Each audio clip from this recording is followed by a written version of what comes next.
Hi എല്ലാ കുട്ടികൾക്കും എൻ്റെ പുതിയൊരു വീഡിയോയിലേക്ക് സ്വാഗതം കേട്ടോ. അപ്പോൾ ഞാൻ ഇന്ന് വന്നിട്ടുള്ളത് ഈ ഒരു പിന്നെ കത്തീൻ്റെ റിവ്യൂ പറയാൻ വേണ്ടിയിട്ടാണ് കേട്ടോ. അപ്പോൾ ഞാൻ വിചാരിച്ചിരുന്നത് ഇത് വാങ്ങിക്കുമ്പോൾ മൂർച്ച ഉണ്ടാവില്ല, ഇങ്ങനെ കളർഫുള്ളൊക്കെ ആയതുകൊണ്ട് അത്രയ്ക്ക് ക്വാളിറ്റി ഉണ്ടാവുള്ളൂ എന്നൊക്കെയാണ് കേട്ടോ വിചാരിച്ചത്. പക്ഷേ അങ്ങനെയല്ല, നല്ല മൂർച്ചയും കാര്യങ്ങളൊക്കെ ഉണ്ട് കേട്ടോ. അപ്പോൾ വാങ്ങിച്ചിട്ട് അങ്ങനെ എടുത്ത് ഉപയോഗിച്ചിട്ടൊന്നുമില്ല. അങ്ങനെ നമ്മളിപ്പോൾ എന്ത് സാധനം വാങ്ങിച്ചാലും ഷോക്കേസ് കയറ്റി വെക്കാനാണല്ലോ വാങ്ങുന്നത്.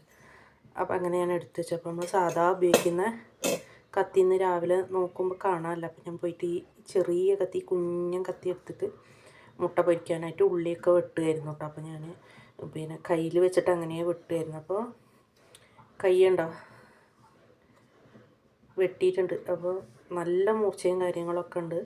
അപ്പോൾ അത് വാങ്ങിക്കുന്നവരുണ്ടെങ്കിൽ വാങ്ങിച്ചോളിട്ട്. അപ്പോൾ ഞാൻ ഇതിൻ്റെ ലിങ്ക് കൊടുക്കാൻ വേണ്ടിയിട്ട് നോക്കുമ്പോൾ അത് എങ്ങനെയാണ് ലിങ്ക് ഇടുന്നതെന്നൊന്നും അറിയുന്നില്ല.